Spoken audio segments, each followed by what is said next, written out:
Katoļu arhibīskaps metropolīts Zbigņevs Stankevičs Aglonā Vissvētākās Jaunavas Marijas debesīs uzņemšanas vigīlijas dievkalpojumā pievērsās mūsdienu nedrošajai situācijai un demogrāfijas krīzei.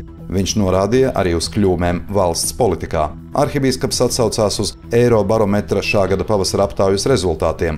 Tie liecina, ka vissvarīgākās tēmas, kurām pēc Latvijas pilsoņu domām būtu jāpievēršas Eiropas Savienībai, ir Krievijas iebrukums Ukrainā un drošības jautājumi. Pēc tam seko imigrācija un dzīves dārdzības pieaugums. Līdz ar to valsts svarīgākie izaicinājumi ir dzīves dārdzības pieaugums un inflācija, kā arī nepieciešamība pēc lielāka atbalsta sabiedrības veselībai.